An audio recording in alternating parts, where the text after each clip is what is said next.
Activist Kwame Ture, formerly known as Stokely Carmichael, and Dr. Molefi Asante are part of this debate on Afrocentricity. This hour-and-a-half event is hosted by the United African Organization at the University of Cincinnati.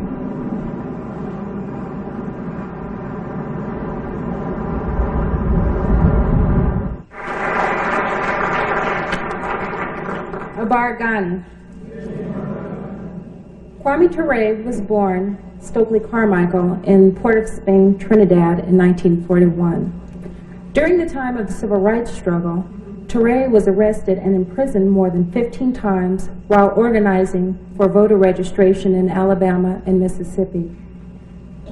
Beginning in 1966, he was known as the foremost exponent of the Black Power movement, which swept the African world.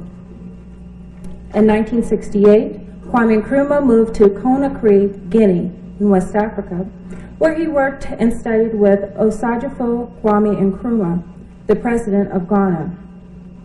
Here he became an organizer for the All African People's Revolutionary Party, the AAPRP, founded by Dr. Nkrumah. Ture has traveled and lectured all over the world as an organizer for the AAPRP. He has lectured at most of the major universities in the United States and has dedicated his life to the fight for Pan-Africanism, the total liberation and unification of Africa under an all-African socialist party. It is truly an honor to introduce to you Kwame Nkrumah. Kwame Ture.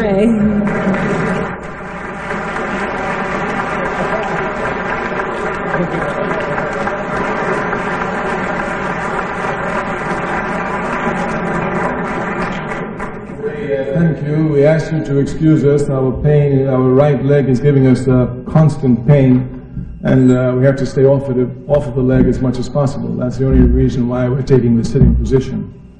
Pan-Africanism, what I'd like to do in the 20-minute period we have is to give you its general outline, its general development, and of course its future path. Some people think that Pan-Africanism is a response to colonialism.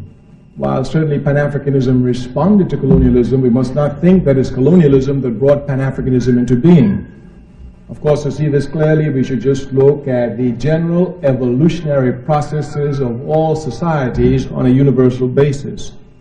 All societies have a tendency to go from a smaller social aggregate to a larger social aggregate, from the family to the tribe, to the clan, to the nation, to the continent. This is an evolutionary process.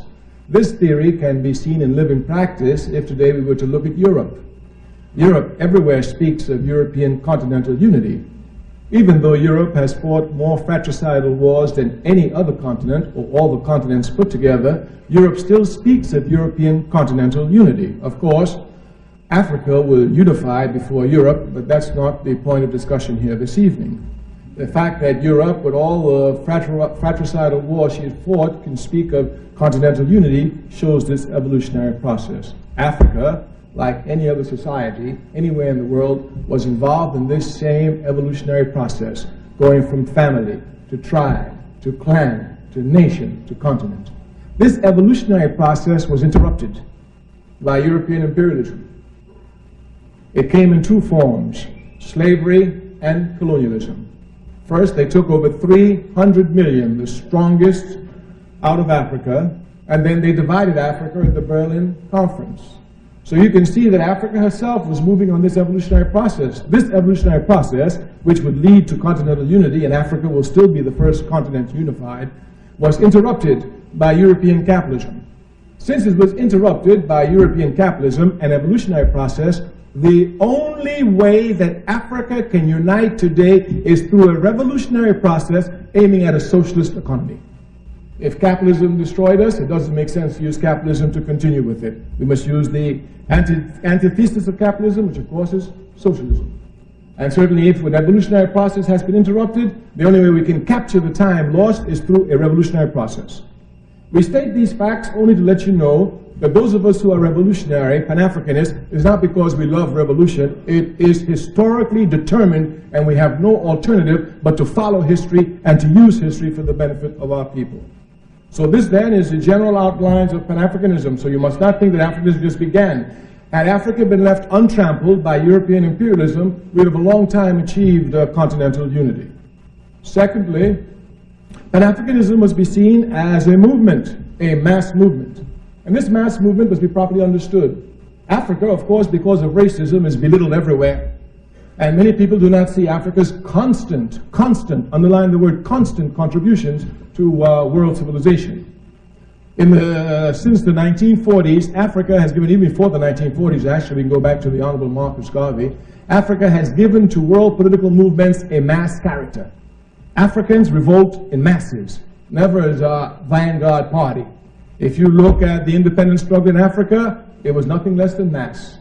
If you look at the struggle in the Caribbean for independence, it was nothing less than mass. And even in the United States of America, the only movement they call a mass movement is our movement.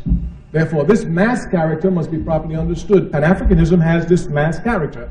Africans have this mass character in responding. And our responsibility is to bring this mass character together, make it precise, so that it can direct its blows at the enemy, hitting him until we knock him down. Therefore, the task of Pan-Africanism is to gather the masses of our people together in the same organization, irrespective of where they find themselves, be it in Europe, be it in the United States, be it in the Caribbean, or be it in Africa. This is the first aspect, then we must understand. Pan-Africanism found its organizational expressions in 1900. Here, a Pan-African conference, here the word conference, was organized by Africans from all over the world. They came together deciding that something must be done for Africa. One of the leading organizers of this conference was a man by the name of Henry Sylvester Williams, born in Trinidad, a man whom you should do some history on, a very, very great man. Dr. W.E.B. Du Bois attended the conference, but he was not one of the leaders in 1900. By 1917, 1918, the idea of a necessity for a Pan-African Congress, not conference, Congress, was to be called. But most of the people who did the conference were dead. Henry Sylvester Williams was dead. A lot of them were dead. Du Bois was about the only one who was alive. Du Bois recognized he had a historic responsibility to continue the work of Pan-Africanism, so he called the first Pan-African Congress. Make a clear distinction. The first one in 1900 was a conference. Du Bois, being intelligent, understanding that a conference is limited and a Congress has more elasticity and can go longer, called it a Pan-African Congress. From the 1990s up until 1945, we could say seriously, Dr. W.E.B. Du Bois just about single-handedly kept the flame of Pan-Africanism alive. One thing must also be underlined to you. Pan-Africanism was brought into being in its organized form by the Africans outside of Africa. This was done only because of the oppression of Africa. At that time, Africa was under total colonial domination. There could be no political meetings. As a matter of fact, if you had the paper of the Honorable Marcus Garvey, you could go to jail.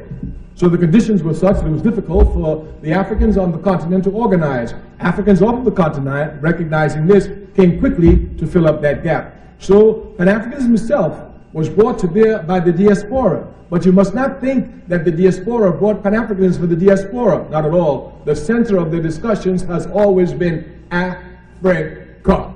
This must be properly understood. Some people try to shift it, take it somewhere else, but Africa has always been the focus.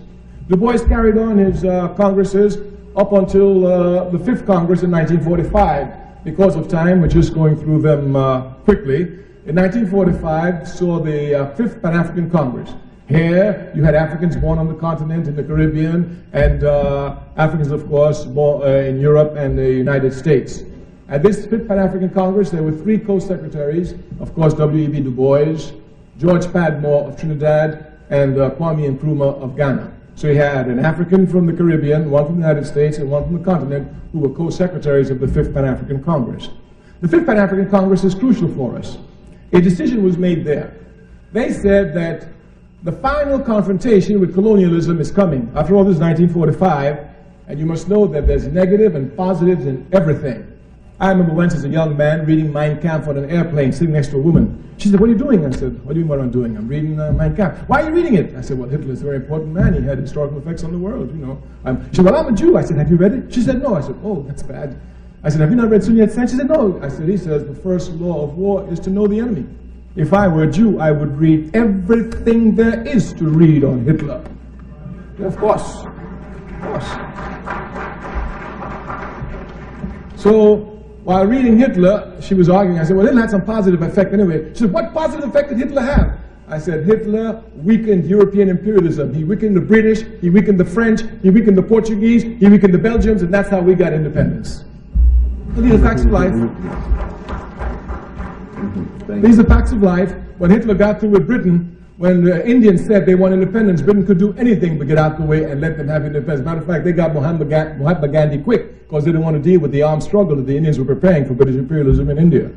And by the time India was free, well, it was over. China came up. After China, of course, Africa throughout, etc., etc. And by 1960, in 15 short years of the declaration of the Fifth Pan-African Congress in 1945, 2/3 of the African continent was independent. You must understand clearly the importance of this. Now, at the Fifth Pan-African Congress, they said the only solution to the final confrontation is mass organization. And I say, if you look at Africans, we have nothing but mass character in our struggle. Of course, this mass character for the moment is spontaneous and must be transformed to something that's planned and permanent. But certainly the mass character is there. If you just look back to the Rodney King situation, those Africans who rebelled en masse. They had no planning. That's how backward they were. They didn't think about it. Just on the spot, they say, okay, it's too much, let's go, let's get them. And everybody says, okay, let's get them. And we rise up as mass and we get them. And then we sit down for 29 years. Of course. But the mass character is there, and we must understand this mass character. The Fifth Pan-African Congress, most of Africa, of course, was colonized. Kwame Nkrumah came to change all this. By 1958, he threw the British out of Cape Coast and named it Ghana. And Nkrumah declared before the entire world that the independence of Ghana is meaningless unless it's linked with the entire continent of Africa and its unification and liberty. And Ghana and Nkrumah made Ghana the base for every movement that fought against colonialism. Mugabe, who's now the head of Zimbabwe, where was he trained? In Ghana. Go and ask all of them. And Nkrumah set up freedom schools, teaching how to use arms to go and fight. It was Nkrumah who built the base and pushed Pan-Africanism. He understood that Africa was divided in 1865 at the Berlin Conference, and that we cannot accept divisions imposed upon us by our enemy. Africa is one, we must unify her. This has been the task. Of course, since Nkrumah, the movement picked up. The independence of Guinea came in the same 1958, later that year, and with Sekou Ture and Kwame Nkrumah, the movement really coalesced force. The Pan-African movement, of course, was not going to be left alone. Imperialism would seek to divide it. That's their job. Sekou Ture says, if the enemy is not doing anything against you, that's because you're not doing anything. Of course. Matter of fact, when they're not doing anything against me, I get scared. What am I doing wrong? So their job was to divide, and if you will look, they divided the Pan-African movement in what was called the Casablanca bloc and the Monrovia bloc, the revolutionaries and the reactionaries, to put it in one simple word. Of course, the Casablanca group included the fighting forces in Algeria, the FLN, which the other African states refused to recognize. Of course, Nasser had to be in it. Of course, Nkrumah. Of course, Sekou Ture, Tunisia, and of course, Mohammed V in Morocco, who had just waged serious war to get independence away from the French. The other group was called the Moderate Group, and they were all made up of reactionaries and scum of our race who didn't want African unity and rose a million problems and sabotage it and work for imperialism against the interests of their people, and that still continues today. I always say one of the weaknesses of the African Revolution is that we are the only people who allow our enemies to strut with impunity amongst us. It's only because of our weakness. It's only because of our weakness. Only because of our weakness. Of course, another weakness is that, and this one is very painful, that we have to leave our wounded on the battlefields to be picked by the vultures. We cannot even pick them up. We cannot take care of our prisoners, the families of our prisoners who are in prison. I mean, we're just very, very weakly organized, but we're revolutionaries. We don't look for easy tasks, we look for difficult tasks. We leave the easy tasks to those who do not wish to advance. We know man and woman can only advance before difficulties. Therefore, we look always for difficulties. We said they divided Pan-Africanism, and out of that a compromise was made called the Organization of African Unity. Many people think that the Organization of African Unity is Pan-Africanism. It is not. Pan-Africanism cannot be built from the top down. And the Organization of African Unity is an organization of the heads of states in Africa. Pan-Africanism must come from the bottom up, from the masses of the people up. It is here then that we'll come to see the real aspect of Pan-Africanism. We said that in the Fifth Pan-African Congress they called for mass organizations, and immediately mass organizations sprang up throughout the length and breadth of the African world. The Conventional People's Party, a mass party, sprang up in Ghana. The Democratic Party of Guinea, a mass party, sprang up in Guinea. Throughout the length and breadth of Africa, you had TANU, the Tanzanian African National Union, which is now the CCM. My Swahili is not as good as yours. Chimpa, Chimpuraza, Mazuri. That's very good. Oh, my Swahili is bad. Thank you. Chapa Chapman Kuduzi. Exactly. And that's their new party. But all over Africa, mass parties sprung up. If you look at the Caribbean, mass parties sprung up. And if you look at the United States, mass movements sprang up. So the call was heeded for mass confrontation. Of course, the Fifth Pan-African Congress made two definite and precise resolutions which I want to highlight. Of course, Pan-Africanism from the very beginning was anti-colonial. From the very beginning it was anti-colonial. It was weak. So when they came, they didn't say to the Queen, we're going to put you out of the country. They said, you must treat the natives right. You must educate them. You must prepare them for self-government. These are things that are weak, but they were anti-colonial in essence. We must not look at the form. And we got stronger, the more this anti-colonialism will express itself. Now, anti-colonialism is nothing but anti-capitalism. Because colonialism is nothing but an offshoot, an aspect of capitalism. Therefore, if you're anti-colonial, you must be anti-capitalist, if you're logical in your thinking, of course, and your actions. Some people are not, but we are speaking of logical people here. Yes. If you're anti-capitalist, then you must be socialist. Capitalism cannot unite Africa. Africa has to be united by socialism. Now, there's a lot of confusion here on this question of capitalism and socialism. Just recently, a young man said to me, but socialism died. I said, it did? He said, you didn't hear about it? I said, I missed the funeral. Of course, he spoke about the betrayals that occurred in the East. You must not let capitalism confuse your thinking. This is a struggle which Pan-Africanism takes on. We struggle against imperialism in the ideological arena because many people think that capitalism just wants to exploit your labor. It wants to confuse your thinking and make you think just like them.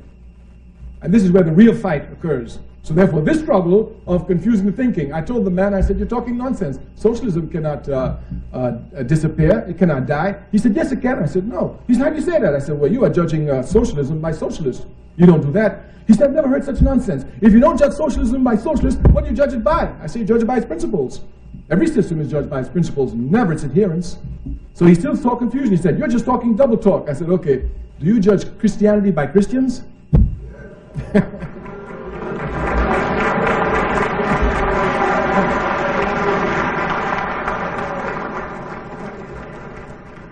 So we must not be confused here.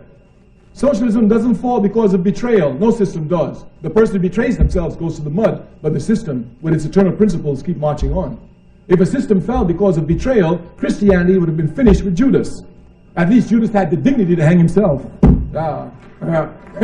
Some of these who betray socialism don't have that dignity. Gorbachev still runs around speaking and picking up 30 pieces of silver everywhere. So socialism is an economic system, and there can only be two in the world, capitalism or socialism, because every economic system must answer one fundamental question. Who will own and control the wealth of the country? Who will own and control the means of production? The question can only be answered two ways. Either a few will own, or everyone will own. It's as simple as that. And under capitalism, we say, please summarize that we might have. No, I'm going. I thought I had 20 minutes. It's my time. I thought I had 20 minutes. I was going by the clock. How much time do I have left? I'm sorry, maybe I'm off. That's what I thought I did. I was watching it. Now I'm watching my clock. I'm irresponsible. I'm revolutionary. I go by time. My clock right here. Matter of fact, I can say it in 2 words, Black Power. And today we've gone to 1, Pan-Africanism. Yeah. So there are only 2 economic systems, and it can only be capitalism or socialism. Capitalism is a backward system. There's no need to discuss it. Certainly anyone who's been made a slave by capitalism ought to be hesitant in trying to support the system. But as a conscious African, I must be against capitalism, and I must, of course, seek to destroy it. So when you speak of Pan-Africanism, you must understand you speak of socialism. And we want to underline there's only one socialism out here, and that's scientific socialism, whose principles are abiding and universal. There's no such thing as African socialism, Chinese socialism, Russian socialism, Arab socialism. There's only one socialism. The confusion arises over ideology. That is that which guides you towards your objective. So we're saying clearly here, Pan-Africanism is not an ideology. It is an objective. It is unachievable. Pan-Africanism is the total liberation and unification of Africa under scientific socialism. All we want is a unified continent with a socialist system. That's all. But you know, Africa is the richest continent in the world. When she's properly organized, she'll be the most powerful. Yeah, of course. Of course, and me, all I want is power. I'm not like others. I don't want money. I don't want popularity. I just want the power I'm supposed to get. That's all. That's all.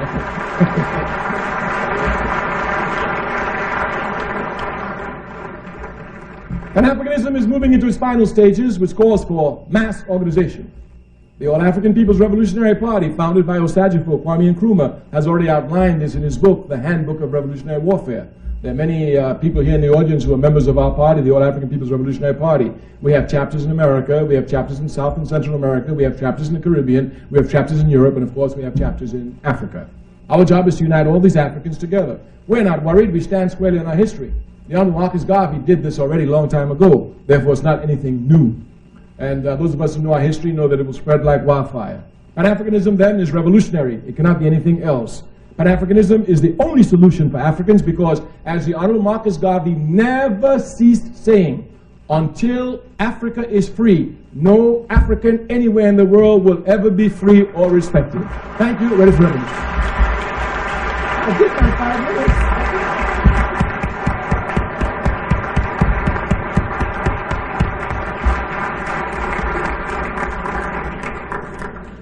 Thank you. Is the mic on? Thank you. Can you hear me?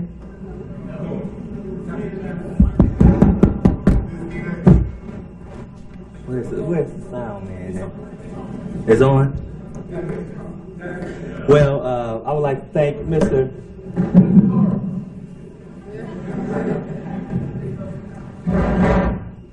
Ture and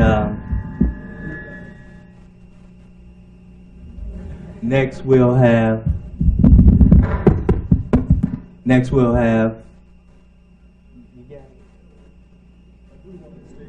Sure.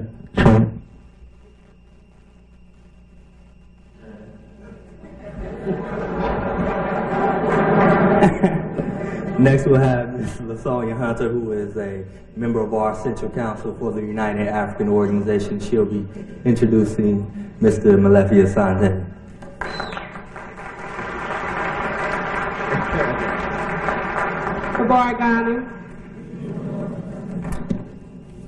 Dr. Molefi Asante is Professor and Chair, Department of African American Studies at Temple University, the premier center for the graduate training in African American Studies.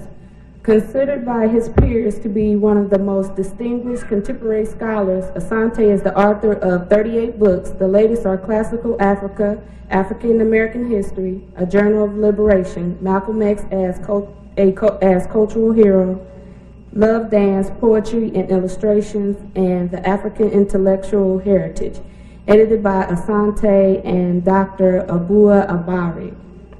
He has published more scholarly books than any contemporary African author and has recently been recognized as one of the 10 most widely cited African Americans. Asante received his PhD from UCLA at the age of 26 and was appointed a full professor at the age of 30. At the State University of New York at Buffalo, he is the creator of the PhD program in African American Studies and the director of more than 60 PhD dissertations, making him one of the major producers of PhDs in the nation. He has written more than 200 articles for journals and is the founder of the theory Afrocentricity. Indeed, his book, Afrocentricities, the Afrocentric Idea, and Kemet, Afrocentricity and the Knowledge, are the key works in the field. Sought after as a speaker and consultant nationally and internationally, Asante was born in Vastata, Georgia, one of 16 children. He is a poet, dramatist, painter, and gardener. His work on African culture and philosophy has been cited by journals such as the Journal of Black Studies, Imhotep, Journal of Communication, Western Journal of Black Studies, and Afrocentric Scholar. Recently, the Utni magazine called him one of the 100 leading thinkers. in America, and Asante was recently recommended in a survey as one of the 25 influential African male leaders of the last 200 years. He appears regularly on shows like Nightline, Night Talk, BET, McNeil and Leary, News Hour, Today Show, and The Tony Brown Show, and Night Watch. He has received honorary degrees for his community and educational work. Asante is the founding editor of the Journal of Black Studies and was the president of the Student Nonviolent Coordinating Committee at UCLA in the 1960s. Recently, he was made a traditional king, Nana Akuru Kita Asante Karubia I, and Shadihini of Tafu in Ghana. Dr. Asante has been or is presently a consultant for the school district of Detroit, New York, Baltimore, Camden, Cleveland, the Virgin Islands, Trenton, New Orleans, and Gary, Indiana, for writing curricula. An activist scholar, he believes it is not enough to know, one must act to humanize the world. I introduce Dr. Molefe Asante.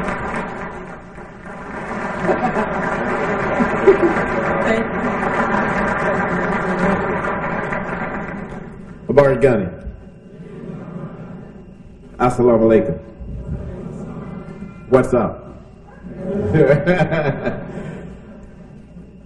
I want to thank the United African Association here at the University of Cincinnati for this opportunity to have a discussion with one of my heroes. I must tell you that those of you who do not know, because some of you are perhaps very young, you are having a very great occasion tonight to be in the presence of someone who has made his mark and is making his mark on our history. Kwame.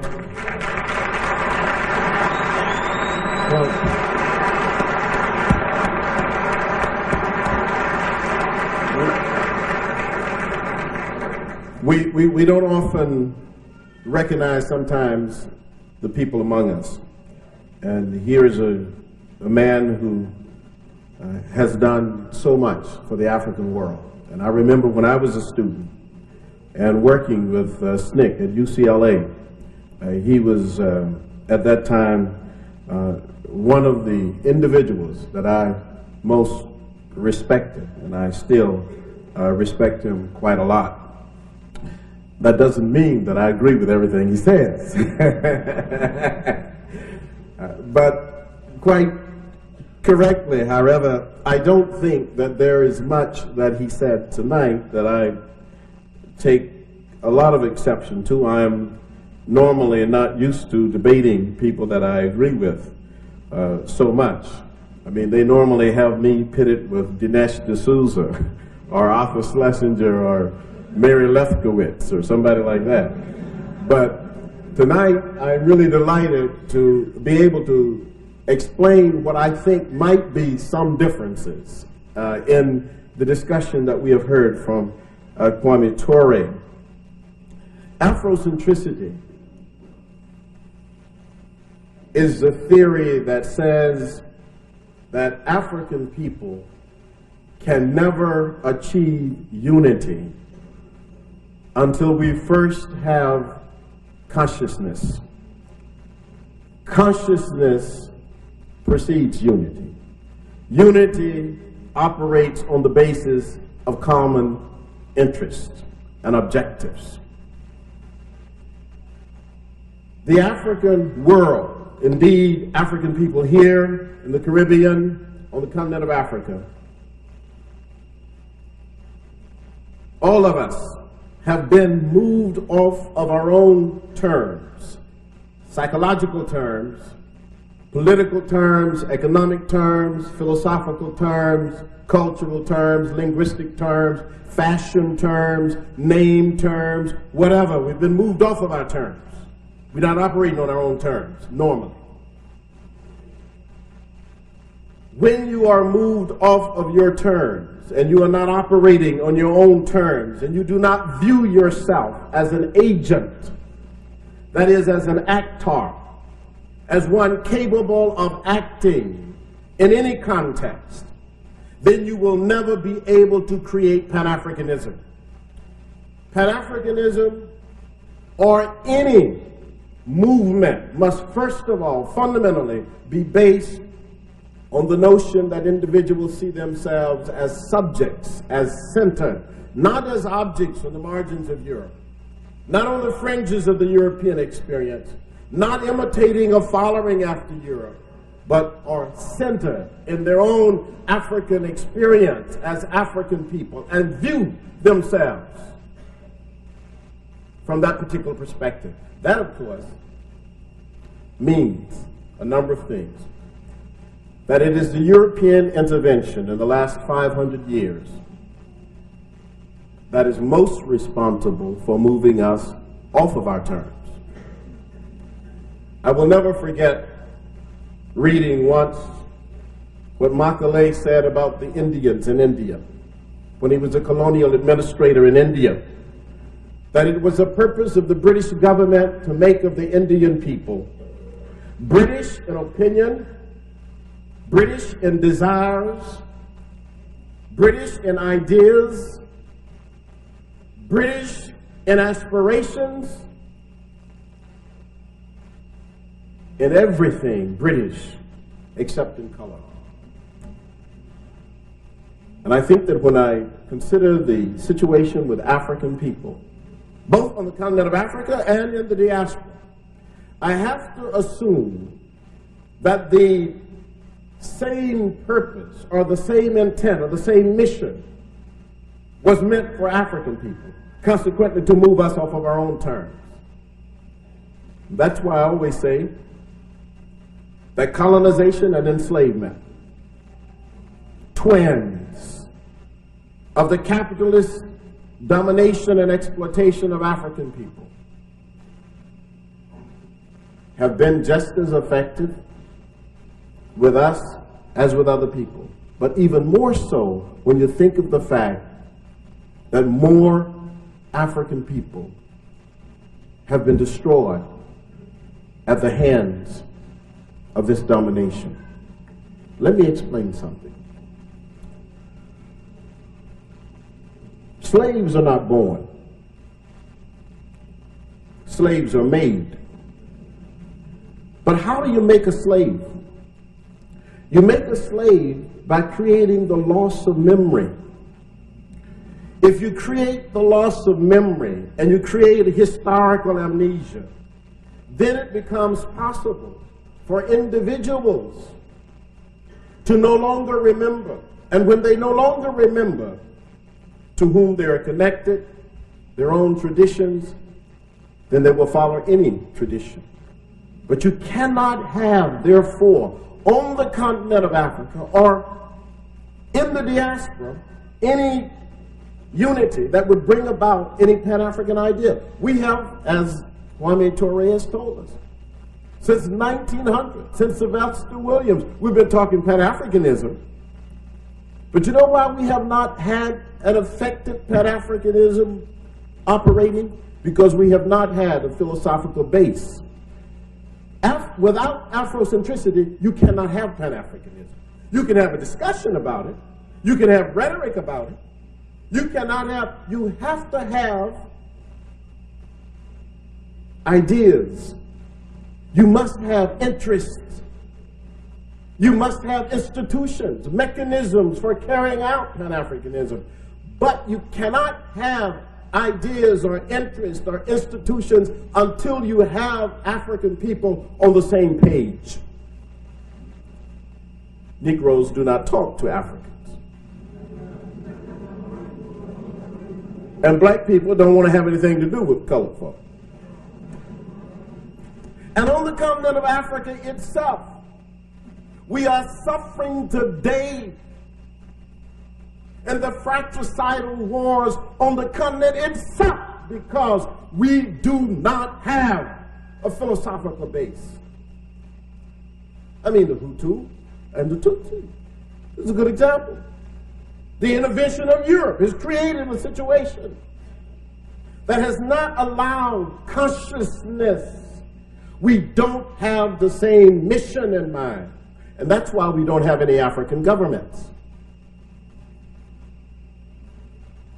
I lived in Zimbabwe, not as long as Kwame has been in Guinea, but I lived there. But I didn't see an African government there. I wonder whether or not we have one in Guinea. I haven't been there. I can't say that. But in the other countries, 27 countries I've been in, I haven't seen any African governments.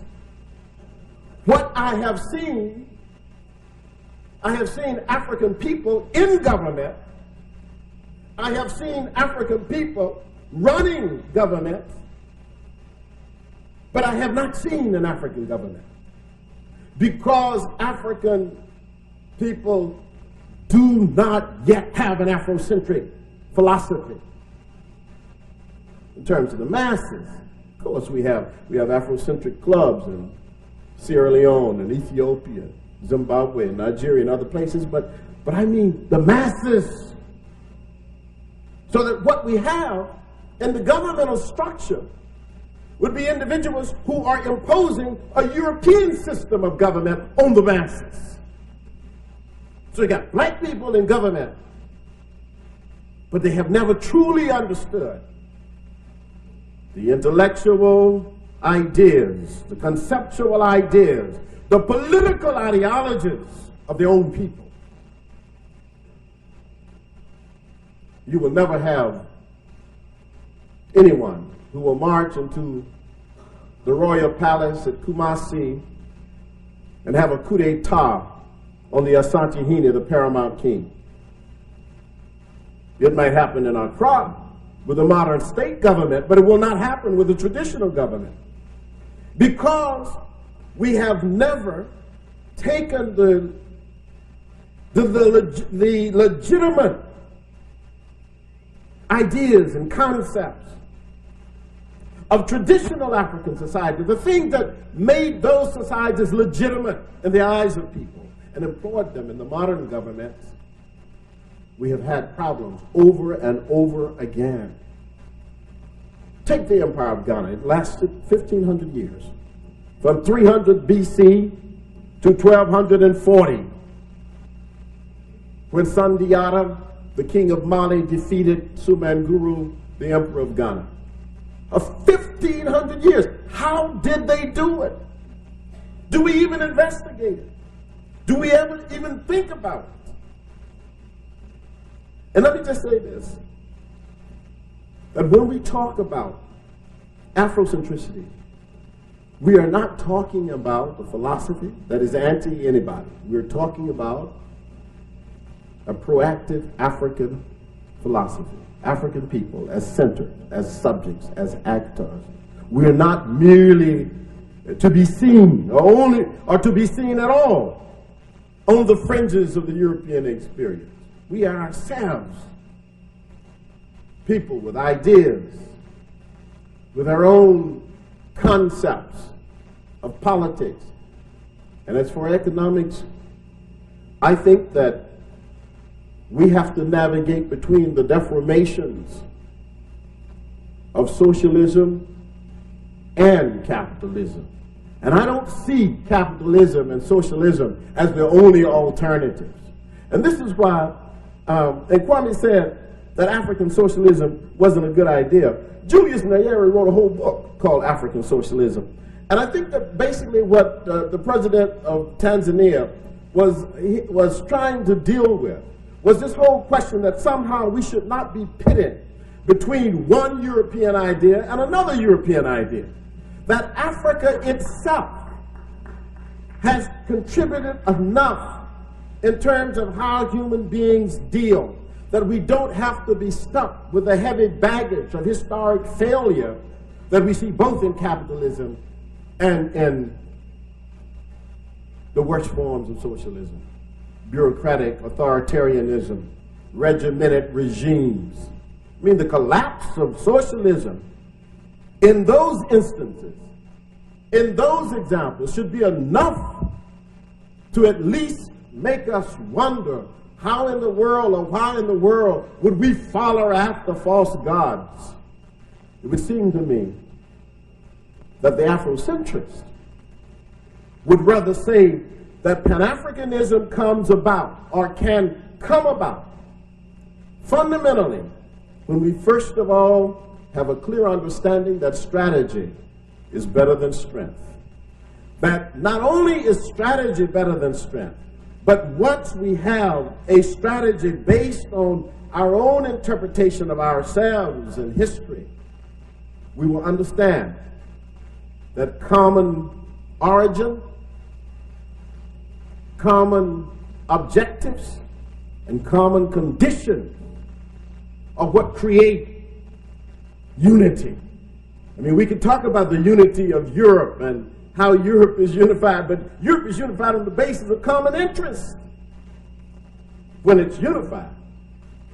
And I believe that the future of Africa is in the hands of those who truly understand that for African people to be free, to be liberated in our own minds, is the first step toward developing a Pan-African unity between African peoples.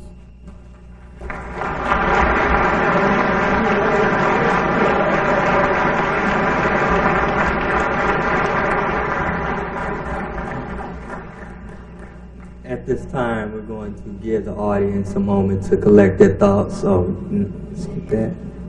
I guess we're going to go right to the questions. And Ms. Jameson Hall, the moderator, will take over from here.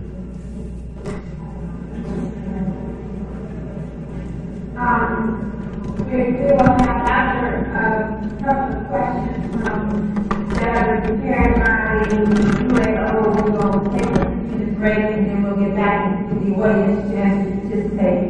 I'd like to address this question to Ture. The first one is regarded as some comments made by Dr. Asante. How do you respond to the notion that you cannot have Pan-Africanism without Afrocentricity? That's the first one. And the second one is how do you respond to the notion of socialism and capitalism as really two European concepts, both of which might not be the answer for African people? Well, the first question is very easy. I arrived at Africanism without going through Afrocentricity, so I don't know how I got here, but I got at Pan-Africanism without going through Afrocentricity. I didn't go through Afrocentricity to get to Pan-Africanism. I arrived straight at it, and Pan-Africanism has been around a long time before Afrocentricity. We said the first Pan-African conference was in 1900. Just because we've not achieved Pan-Africanism today doesn't mean it's not achievable. That sounds like maybe you've got some confusion with the American capitalist system of everything is instant, you know, instant coffee, instant this, instant replay. But freedom is not instant, it is an eternal struggle. Therefore, from 1900... Therefore, from 1900 up until now, and I began by showing you that it started when we were first interrupted. Do you think that the Africans who were put into slavery were not fighting for Africa? They didn't fight, they waited until Afrocentricity? No, the struggle continues. Afrocentricity is only a term. It doesn't give the content of the struggle is always there. There's a scientific law. Wherever there's oppression, there is resistance. Even if you cannot detect it with the naked eye, there is resistance. Look at the United States of America. They went all over talking about their NAFTA thing. They thought they had everything under control. January 1st last year, the Chippewas jumped up, started shooting up everywhere. Where did they come from? Wherever there's oppression, there's resistance, even if you don't detect it with the naked eye. And I know that wherever Africans have been oppressed, we fight. Multiform, but we fight. So, I don't understand that point.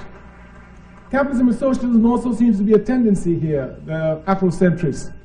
You know, one of the errors I think they make is that they allow, hear me carefully, they allow the particular history of Europe to become the universal history of the world, and then they react.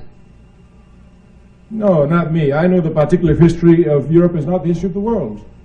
I know this. I know this. I know Africa has made great contributions to humanity, great contributions. Capitalism and socialism are economic systems. They have absolutely nothing to do with Europe. Karl Marx did not invent nor found socialism, even though many people say that. He just discovered it, that's all. He discovered the laws of socialism. He didn't found it. We call in America the laws of gravity Newton's laws, but Newton cannot invent that the body falls at 32 feet per second squared. Marx cannot invent that where capital oppresses labor, that labor will rise up and overthrow capital. Marx cannot invent this. As a matter of fact, I would like Professor Asante to go and read Ibn Khaldun, an African in Tunisia in the 12th century, who in his writings used terms like surplus, surplus value, property, rights of property. He used all the terms that Karl Marx used, and he wrote in the 12th century, and he was an African. The values of socialism are to be found in communalism, and I'm sure Professor Asante knows that communism lasted longer in Africa than any other continent. Therefore, obviously, those values are there, easy for us to bring alive to a socialist system. Socialism and capitalism has nothing to do with Europe, just like air and water has nothing to do with Europe, though Europe will let you think that they invented both air and water, and you might think so.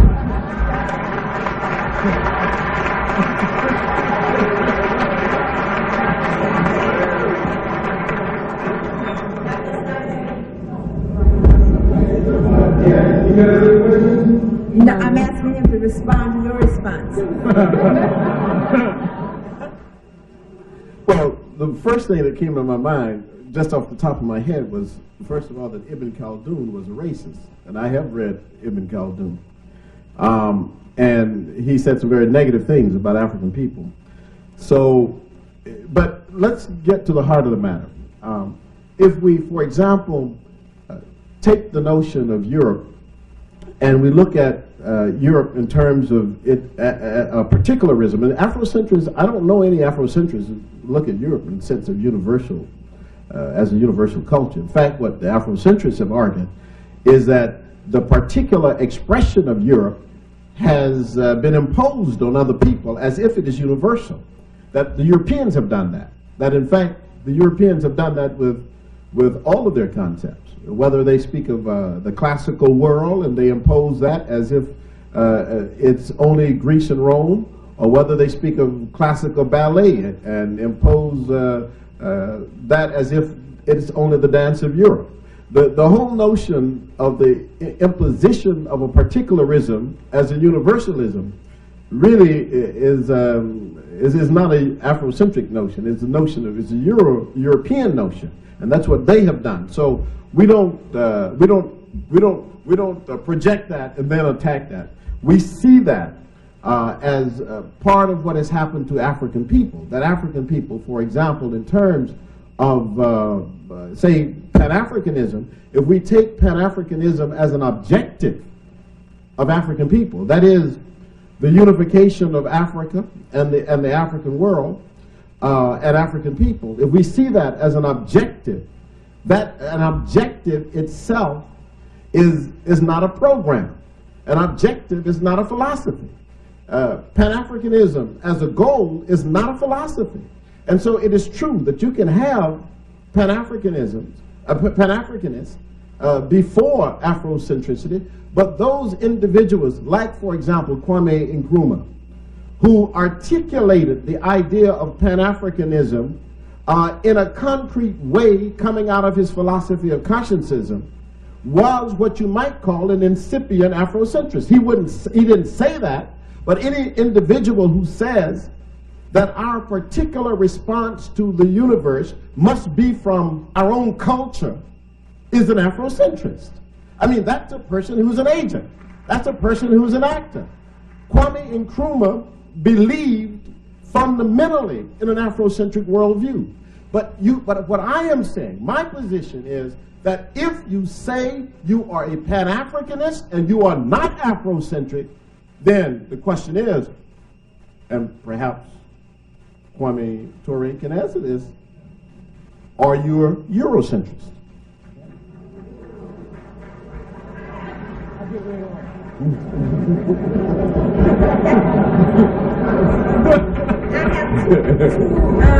More questions that I'd like to ask before we take our break and then turn over to the audience. The first one is addressed to both of you. Dr. Asante, how does Afrocentricity address women's oppression And for Mr. Ture, how does the All African People's Revolutionary Party address women's oppression? This is a historical question.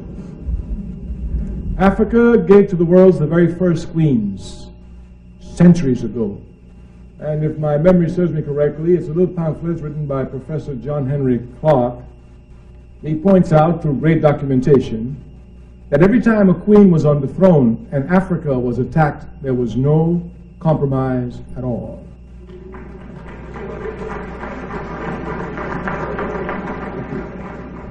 John Henry Clark points out that during the reign of our queens in Africa, Africa advanced technologically, economically, and in every other arena.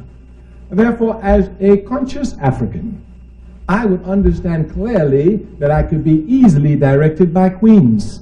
The only queen you read about in the Holy Quran is a queen that comes from Africa. The only queen you read about in the Bible are queens from Africa. Therefore, it is clear here as a conscious African, I understand the role of women. Africa gave to the entire world matriarchy on a continental-wide basis, where here the woman has the power and inheritance passes through her. Therefore, I understand this. The destabilization of our society was caused by colonialism, making women then become the slave of the slave, clearly. So she now suffers triple oppression, not only from the colonialists, but from African men themselves, who instead of fighting the enemy, tries to take out their frustration on the women, which is certainly backward. There's no question here.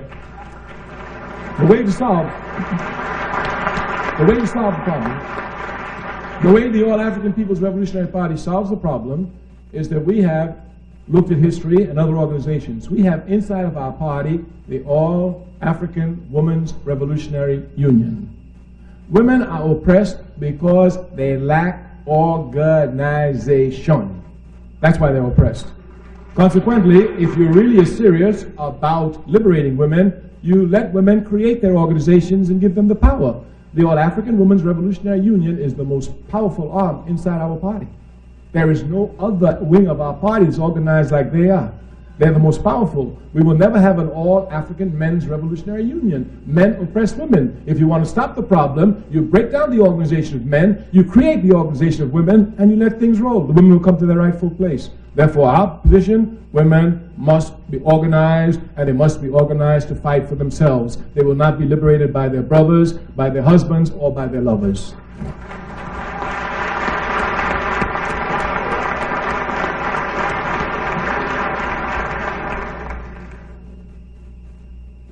The philosophy of Afrocentricity believes that the liberation of women, much to in the same order as Samora Machel once said, is not an act of charity.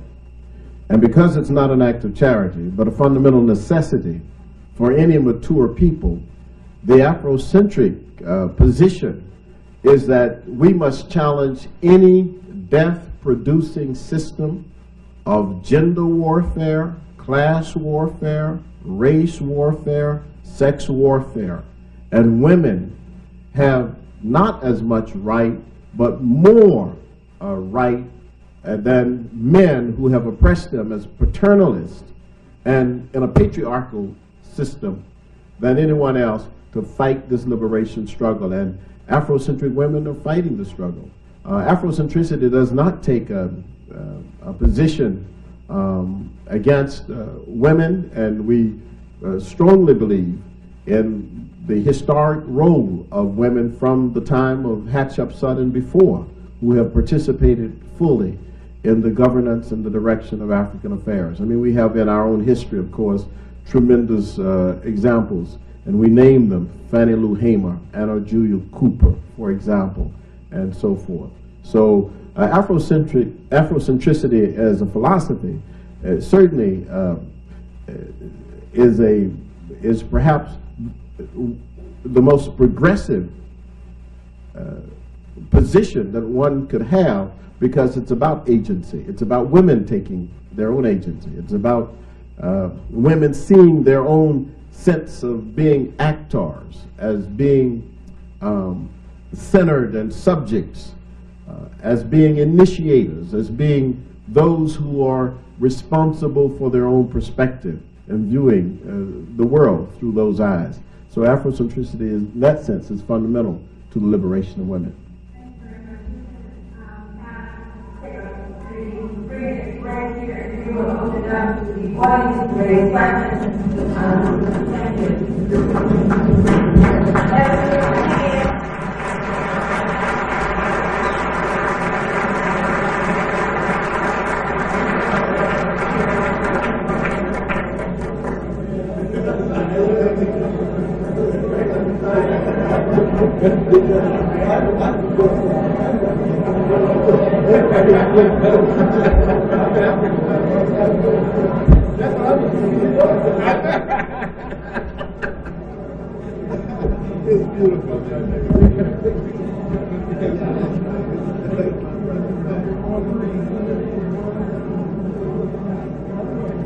This is my brother. Let me give you getting on good science this morning, talking about the Jesus thing. Hold in with that.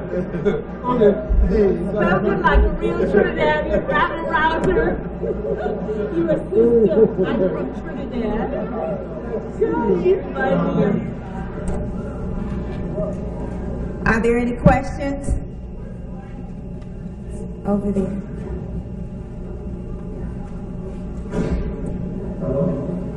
Please keep in mind that Mr. Ture has a plane to catch.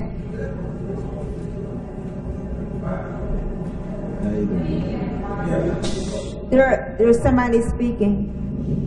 I know,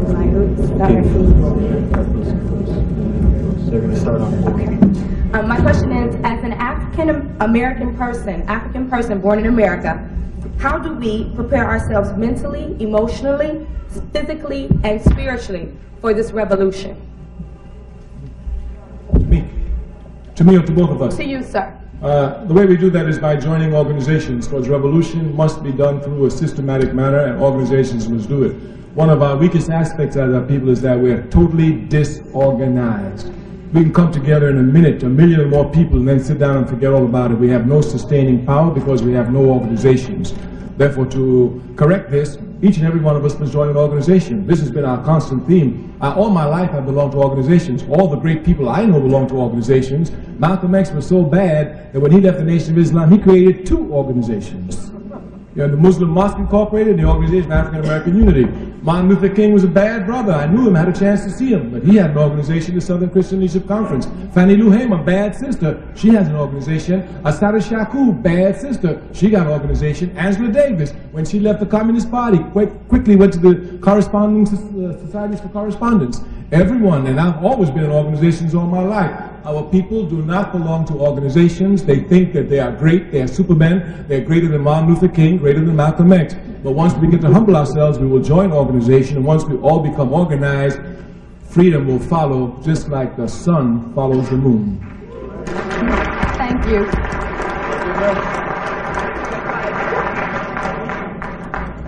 I just respond to just say one thing. I agree with Brother Ture, except that I would just add one thing. That it seems to me that we are organized. I mean, if you look at all the organizations in the African American community, the so-called not-for-profit organizations, the churches, there's a lot of organizations in the black community. So it's not so much organization that we need, but organization with purpose. See, I think that we have to be careful about just simply saying organization.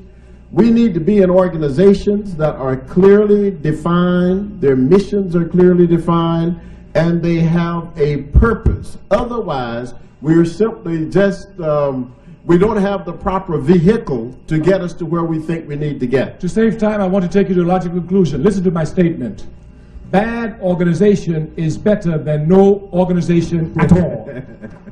You heard my statement. The fact what you say is not true. Less than 3% of our people belong to organizations. Go anywhere you are among Africans, ask them, which organization you belong to? I don't believe in organizations. Which, oh, they just died, they're corrupt, they're taking the money, they ain't doing it right. You know Farrakhan ain't serious. You know, all they can do is criticize. They don't belong to organizations. Asking you how many people belong to organizations, you will see we do not belong to organizations. This is a tragedy. We have more organizations than any other community in America, but less people organized in them. The NAACP has less than 2% of the population as members. So how can you say we're organized? Perhaps we have different statistics. It seems to me that the great number of African Americans are in churches. Those are organizations, but they're not the kind of organizations that will lead us to where we need to get to. But they're in organizations. Black people are in organizations. And I think that what we really need to talk about... Sorry, it's very clear. I said organizations struggling to free the people. But then we agree. Okay. But I just took your idea of precision. Yes, I wanted to make sure that I was precise. before. I said it before, but I also want to let you know now. During the 1960s, those churches did a hell of a lot of fighting in the South. That's right. And produced some awful, powerful preachers like Fred Shuttleworth, C.T. Vivian. That's true.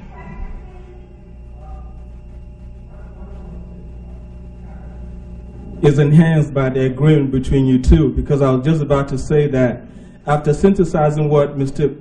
Ture had to say and what Mr. Ashanti had to say, it seems like it's a kind of a word play. Really, both positions really support one another. I think before we can have Pan-Africanism, we've got to have our own cultural terms and viewpoints. So our schools, curriculums, both on the continent and in the States, in the Caribbean, wherever we are, has to be similar. Today in Africa, we all read, I read European history. I didn't know anything about myself. I was born and raised in Nigeria. It makes me a caricature of the European, not the black man that I need to be. So in order for us to Pan-Africanize, we've got to Afrocentricize. Thank you.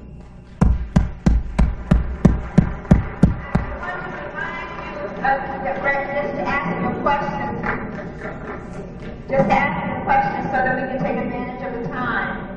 So my question is to Mr. Kwame Ture. And we've gone way back, you know that. So would you address my position, which is in order for us to Pan-Africanize, we've got to first of all Afrocentricize. But this can only, I understand it, but this could only be done in an organization, my brother. If you sensitize yourself, of what good are you to the rest of us? And you can't even sensitize yourself. It must be done in organization. Unless we're organized, we're not doing it. Our party, the All African People's Revolutionary Party, in 1972, told everyone that we're going to make Africans in this country use the word African, and we're not going to do it through the press. We rolled up our sleeves and went to work. They even call themselves African Americans today. Soon they're going to get rid of the Americans and come right home, Africans in America.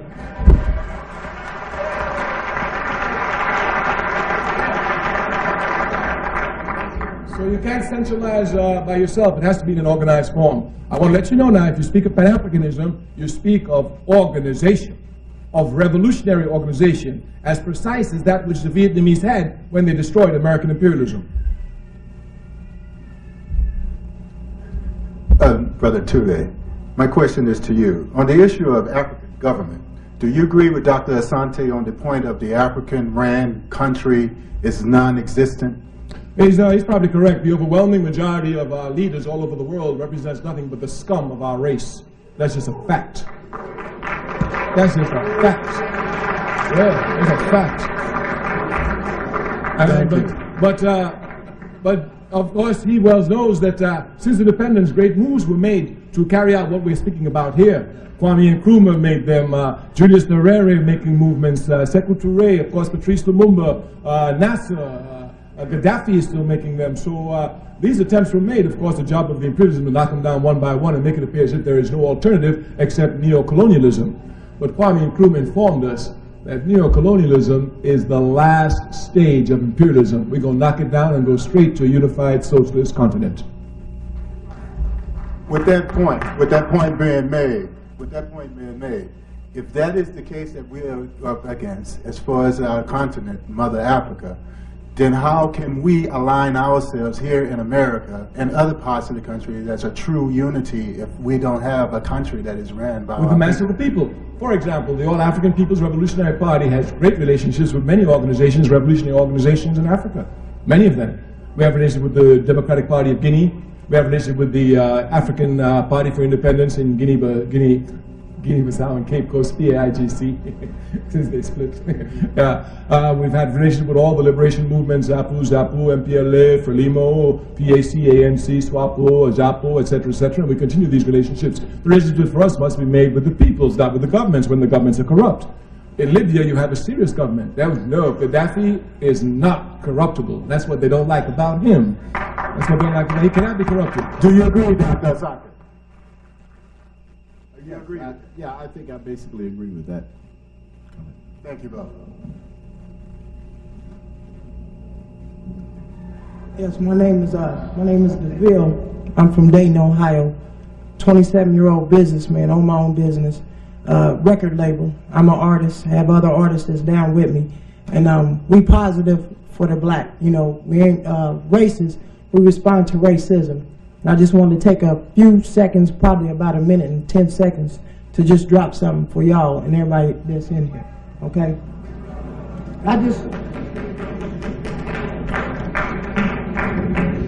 I'm taking you to another style while serving the same serious subject.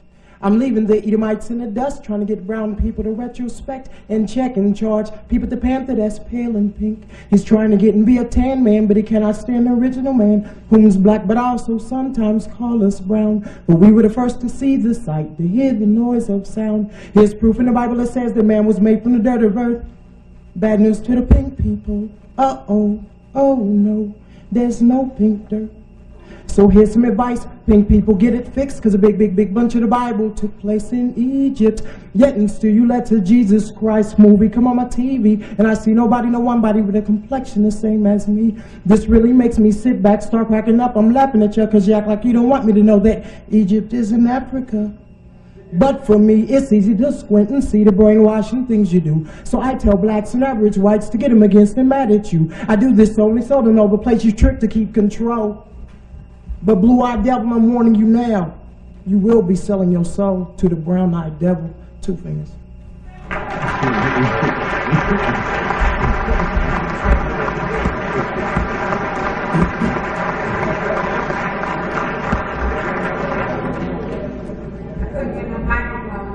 don't forget the questions. Thank you very much for the questions. It was a rhetorical question.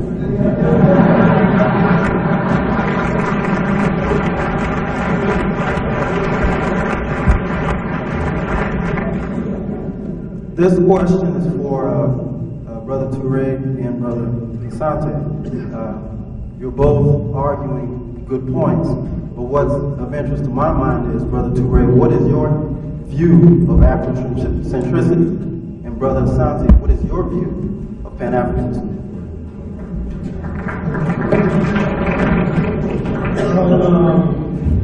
I think from what I've heard tonight that the doctor is trying to claim a lot of people as Afrocentrists. Of course, I was very shocked when he said Kwame Nkrumah was an Afrocentrist, because I don't know why the word Afrocentric. Why not African thought instead of Afrocentric thought? I do not wish to put Afrocentric thought in Europe. I just want to keep African history clear, and then look at the history of Europe, look at this from the eyes of an African. The fact that we've always said that the ideology must come from culture is nothing new. The Honorable Marcus Garvey said this. So that's been a long time ago. Of course, if you read Nkrumah said, I've read all the great books in the world. I've read Hegel, I've read Marx, I've read Lenin. But he says the book that fired my enthusiasm the most was the principles, the philosophies and opinions of the Honorable Marcus Garvey. And so it's clear that when you find a lot of writings, if you trace them back from Nkrumah, you find them going right back to Marcus Garvey. Africans have always fought cultural struggle. As a matter of fact, we think one of the problems with European revolutionary movements is that they didn't wage cultural revolution. This was done outside of Europe since the 60s. Mao Zedong raised a cultural revolution. In Africa, cultural revolution. Throughout Central and South America and the Caribbean, cultural revolution. So cultural revolution has been waged. Cultural revolution has to be waged by those who've been colonized, because they first have to get their culture back in their hands in order to guide their movements forward. So when you say that Afrocentrism needs this, it's a fight, first of all, to regain the integrity of our culture. And this fight you have to wage serious battle for. It doesn't just fall from the sky and then you read a lot of books and said, okay, I got my thoughts together, let me go out here and fight. No, it's in the struggle that you become politically aware. Not away from the struggle, it's in the struggle, because it's only action that verifies theory.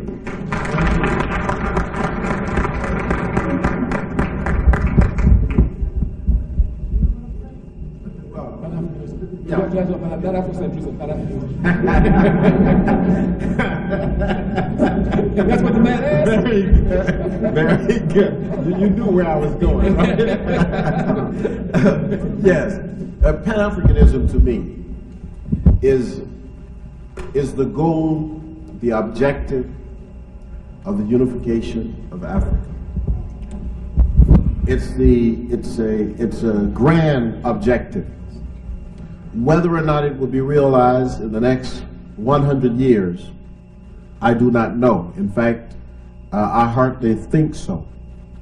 The reason it cannot be realized in the next 100 years is because we do not have the mechanisms in place, the institutions in place, to articulate a commonality of interest of African peoples. In fact, that is what I believe Brother Ture is working toward. But I don't think that you can effectively create that without having some common consciousness on the part of the people. And consciousness, in fact, may come through struggle, but it does not necessarily come through struggle. In fact, one of the things that we learned in Southern Africa was that when the people in Mozambique claimed that the revolution was itself a university, and all we had to do was to get people involved in the revolution and we would have change in their attitudes.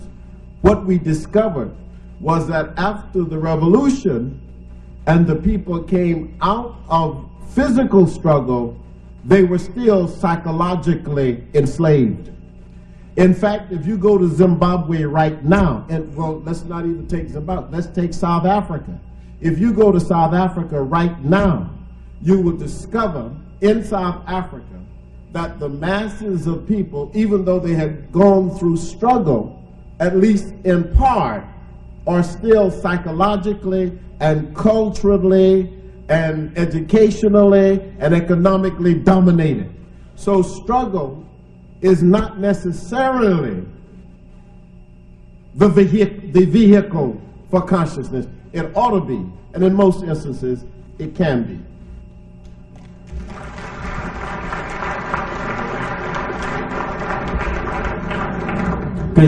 Good evening, brothers. My name is Victor. You know, I'm listening to the discussions and the explanations of Afrocentricity or African-centered thought, however one would perceive to define it in our limited English language, and then also the concepts of Pan-Africanism. And to me, I seem to absorb both equally well and easily. It seems like my right side understands the critical thought necessary to organize and seek out organization, and my left side understands the creative thought necessary. I don't see why there should be really, maybe I'm perceiving this wrong, but I'm trying to get, please understand that a soundbite question won't help me get to what I want to get to. I'm going to hurry up. The problem there are many people behind you. Okay. The problem that I see is that I don't think there's one before the other. I think they must come together. And I think at the same time, I'm worried about what I have seen in many black movements, and that is the support of a totalitarian state, though a black nationalist one, or a technocracy, a black nationalist one, that doesn't really foster the ideas of freedom and, in my idea, democracy, and I'm not using that in a European sense. So please help me with this concept here and offer some reassurance that neither one of you are doing something that would eliminate our freedom and our ability to grow as a people, that we're part of this movement. You understand, brothers? Thank you. Yeah, I don't think think that even taking Kwame Ture's notion of Pan-Africanism and scientific socialism and Afrocentricity, I think that we are both totally committed to human freedom and to the fulfillment of the human personality and to the expression of social justice. I mean, I think that we're committed to participatory democracy. So I don't think you have to worry about that. But I think that I agree with the top end of your question statement regarding the fact that Pan-Africanism, on one hand, you understand with your right side of your brain, I guess you said, and Afrocentricity with the left. That's plausible, and it's plausible in ways that I wish I could get my brother Kwame Ture to understand. That I believe in Pan-Africanism, and I think that it is possible that the political philosophy of socialism might have something to contribute to some form of African communalism that we may not yet have explored. However, it is fundamental that Pan-Africanism not be viewed simply as an objective without a vehicle. It has to have an intellectual content. It has to have some perspective so that when I view someone from Nigeria or from Ghana, they will not see me as not being a part of the African continent. In other words, we had that problem in Dar es Salaam, and we had it in Lagos and Festac, where there were continental Africans who did not want Afro-Brazilians and Afro-Cubans and Africans from the United States to be a part of the colloquium because they felt that they were somehow not African or they did not control government. This is only because there was no philosophy. If there had been an Afrocentric philosophy where we understood that wherever we were, in whatever capacity, as African people, we were self-actualizing, we were actors, we were agents, and we would have greeted each other. But that cannot happen until you have a philosophy. And there is no philosophy that moves Pan-Africanism that way. Let me, and I think that we have reached for socialism because we never created Afrocentricity. Let us try and use precise terms from a revolutionary point of view. There is an objective and an ideology. There's been much confusion in the world since the 1900s, and this confusion was spread and unfortunately aided by the Soviet Union. That Marxism-Leninism was the only revolutionary ideology in the world. Of course, as a young man studying Marxism-Leninism, this created a lot of confusion for me. The first aspect of the confusion was found in the fact that if one is a Marxist-Leninist, one must be atheist. Certainly atheism in the African community, they said, no, you know you believe in God. Don't you know you believe in God? You ain't no atheist. So there's just no way. And the second point was their limited view on nationalism and its role in struggle. These are my two conflicting. Of course, there are many others. I'm just pointing out two. So since the 1960s, those of us who were conscious strugglers have been really examining this problem. Conscientialism was written in 1964.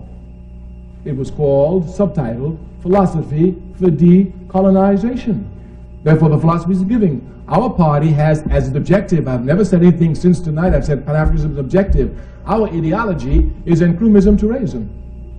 Therefore, we do, and I'm sorry I didn't know, but anybody who's familiar with our party knows that our party's ideology is Nkrumah-Tourism. Our objective is Pan-Africanism. Therefore, it's the thoughts and actions of Nkrumah-Tourism which represents all the struggles of Africans who came before, Cabral, all the others, leading us to Pan-Africanism. So we do have this problem solved for our party. We agree with you. There is much confusion around Pan-Africanism, and most Pan-Africanists do not have an ideology. Some try to use Marxism-Leninism to get them to Pan-Africanism. That caused a lot of confusion. I just gave two examples. But our party has no confusion here. And Nkrumah-Tourism is our ideology leading us to Pan-Africanism. We have about 2 more minutes before we close. So would you please continue with your questions? How How does the Pan-Africanist and the Afrocentrist view the role of spirituality or spiritual culture in the liberation of African people?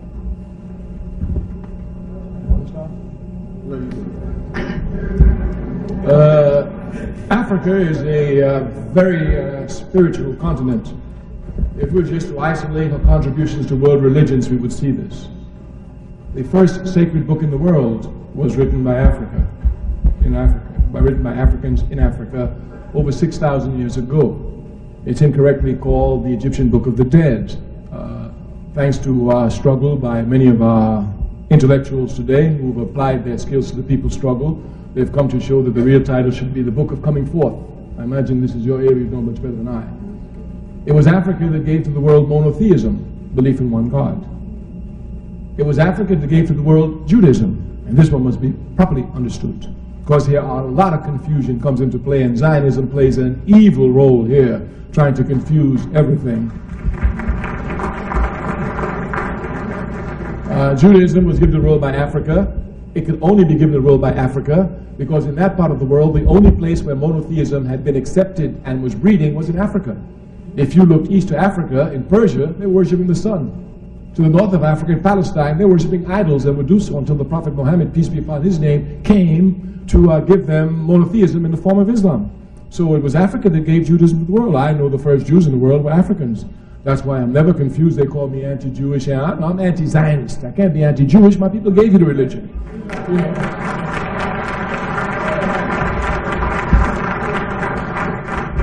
On the question of Christianity, again, Africa's role is, when Jesus Christ, peace be upon his name, was in trouble, it was only Africa that gave him refuge. That's where he grew up as a young man, learning and growing. The very first country mentioned in the Bible, Genesis 2, verse 13, is Nubia and Ethiopia. If my memory serves it correctly, I think in the Bible they're called Havilah and sometimes Cush. That's Genesis 2, verse 13. If you just take statistical analysis of the Bible, you will say Egypt and Ethiopia is mentioned more than Israel. Of course, we know the role of Africa in giving protection to the disciples of the Prophet Muhammad, peace be upon his name, when they were in trouble, and even given refuge to Joseph when he was sold by his brothers into Egypt. So Africa is a very spiritual society. This spirituality must be respected and must be understood. But by this, we do not mean that this spirituality broken down to religions. That's where people get confused between spirituality and religion. We just want to make that clear. But Africa certainly has, throughout the continent, a great sense of spirituality, and one which, even if you're not African, when you're in the continent, you become amazed at it.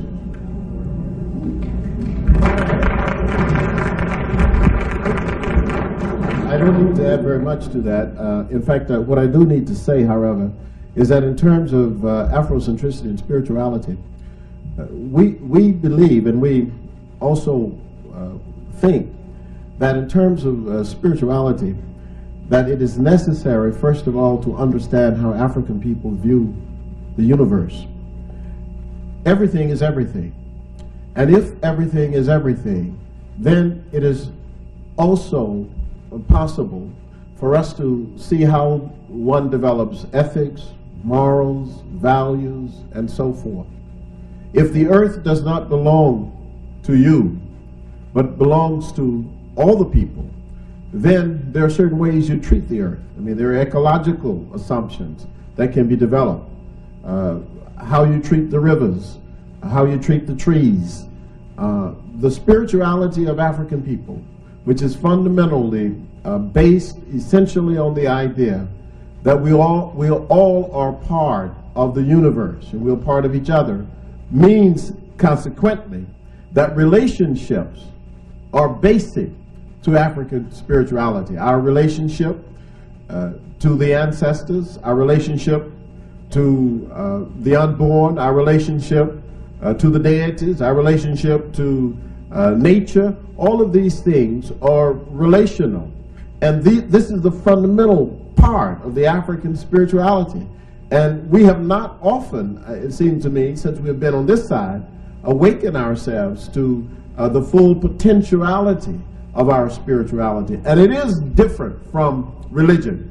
Because religion in this country, maybe everywhere, religion becomes, whether it is Islam or Judaism or Christianity or Hinduism or Yoruba, religion becomes the deification of your nationalism. It is the making sacred of your historical traditions. And consequently, it is different from spirituality. We're open to the spiritual challenges of the world on the basis of our being a part of the total universe.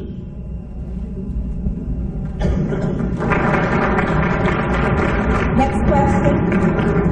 My name is and Brother Ture, we were last together in Accra in '94 with Maya Angelou at the Padmore conference. And my question to you and Professor Asante, he's kind of clairvoyant, he almost answered it, but my question to you is, how do you, given the historical persecution of Africans on the continent and in the diaspora, how do you reconcile socialism and capitalism, seeing that historically neither has seemed to work for African people? And to Professor Asante, how do we reconcile the differences that seem to be vast between continental Africans and Africans primarily in North America? Well, I don't understand your statement where you say that socialism has not worked for Africans and how you can bring both of them together. Where principles are concerned, there is no compromise, there is no middle ground. Either you tell the truth or you tell a lie. There is no middle ground. Either you believe in God or you do not. There is no middle ground. Capitalism is an exploitative system. Either you're for an exploitative system or you're for socialism, a non-exploitative system. And there can be no in-between there's no in-between between slavery and freedom. For me, capitalism is slavery, socialism is freedom from the economic chains which capitalism holds us under. Of course, I may be incorrect, but this is my logic, and you must understand my logic. Well, you know, I don't want to ask Professor Ture this question, so it's going to be rhetorical. And that question was, following on what the brother said, could he give an example where socialism has worked? But I'm not going to pursue that. Let me just. I know you wouldn't, because I know you wouldn't. But we should get on this question of principles and the Christians, because I make my judgment on Christianity on the basis of Christians, but that's another story. In response to the question, you know that. In response to the question about the continental, I have never had any difficulty with continental Africans. So whenever I hear this question, it always bothers me, and I always try to figure out what the situation is. And I think it has a lot to do with the approach. You know, that Africans on the continent, or maybe Africans in the diaspora, take toward each other. But as an Afrocentrist, I take a fundamental approach, which is that the enslavement and the colonization experience of both of us really put us in the same condition. And consequently, I see people in the Caribbean and on the continent and in South America as my brothers and sisters. And so I think that perhaps with me, I would argue that a strong Afrocentric orientation toward Pan-Africanism might be a solution to that problem. Well, they're beginning to talk about it. Yeah, but they're beginning to talk about it. That's what I'm saying. He said that Africans don't talk about Afrocentricity. Well, Afrocentricity is only 16 years old as an intellectual philosophy.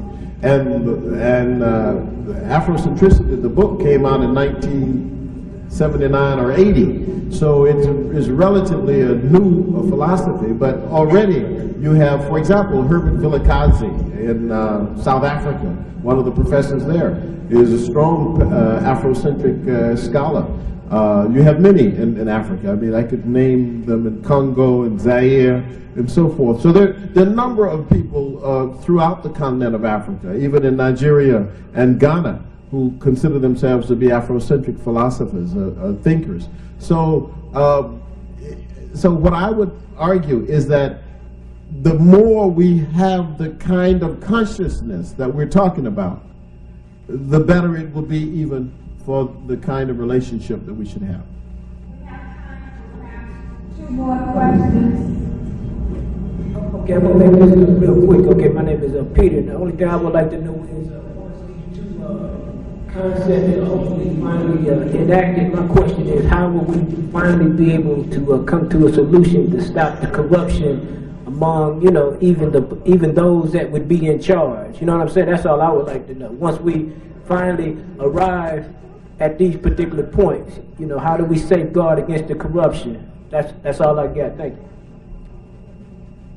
The only question is through mass organization, which without pity and without mercy stampedes corruption into oblivion. That's the only answer. Anything short of that will not do it. The reason why our leaders are so corrupt is because they don't have to account to anyone. They do not have to account to anyone. There's no force when people organize, making sure that they're in power and they will carry out nowhere. So they do whatever they want to do. They're held accountable not to us, but to our very enemies. Even here, you can look at the United States of America. After we shed blood to get the vote, they become mayors and become more corrupt than the white mayors. And the reason they do this is because they have no one to hold accountable. The only answer is organization. When we're properly organized, this problem of corruption will cease. Because once you have an organization, you can deal retribution. We said in the very beginning that one of the weaknesses of the African Revolution was that traitors to the revolution struck in our community with total impunity. And I mean they struck. That's right, in the 1960s, I snitched for the FBI, I got this brother killed, this brother went to jail, and they just struck. Nowhere else will this happen because of our lack of organization. Therefore, if you're really concerned about it, there must be organization. I want to tell you now, I do not have any immediate solutions to our problems. The only solution I have is constant struggle. Constant struggle. Constant struggle. And this struggle has to be matched with constant political education of the masses of the people. Constant political education of the masses of the people. Of course, you know, in the back, our party always recruits, and in the back when you go out, you find a table of our responsible small party, brothers and sisters who try hard to organize us. If you're interested, you should stop by there. If you want to join our party, of course, we always invite you to, but ours is a revolutionary party, a serious party, so if you're not serious, go to another organization and you do whatever you can, but now it's Just one more question. I'm sorry our time is running out. This has been a great experience, but I think we can only take one more question. Mr. Ture has a plane to catch. One more question. Yeah. Hi, my name is Steve Skelton. This question is directed towards Mr. Ture. I would like to know, how would you see the masses taking Pan-Africa socialism and placing it in America? Would this goal be accomplished by legislation, economics, force, or a combination? By any means necessary. For a little more direction when you say that. Huh? I said, I guess my question just asks for a little more direction. No, that's the question of the organization you join. We have a map worked out. Is anybody in our party has any propaganda which talks about improvements in tourism by chance? You have, please be sure that Dr. Sante gets it. No, I'm sorry, really, I thought you knew this. I really did, I'm sorry. No, we solved this problem. Of course, we've just been revolutionary circles, we solved this problem. So it depends. Our party has a solution. If you go to the local mosque here, the minister of the Nation of Islam, he's here, is he not? Minister James, is he here? He left. Oh, there he is, right. If you go to the Nation of Islam, and you should visit it, they give you another program. If you go to the NAACP, they give you a program. Your job is to decide which program you think is the correct program to lead us to freedom. And if when you go to the Nation of Islam, you find, oh, they're just talking a lot of nonsense. You go to AAPRP, they're just talking nonsense. You go to NAACP, they're just talking nonsense. Well, then, you do what is necessary for all of us. You create the organization that's going to lead us to freedom. Dr. Sante, do you have any response to that? The only response I have is that we all have to collectively revise the the text of our people, and we collectively revise that text by struggle, by constant struggle and vigilance. And the National Afrocentric Institute, which is my organization, tries to do that very effectively. So I've enjoyed the discussion with Kwame today. Thank you. Thank you all, and Kemet has a word for you. Thank you all very much. Shall we give them a hand?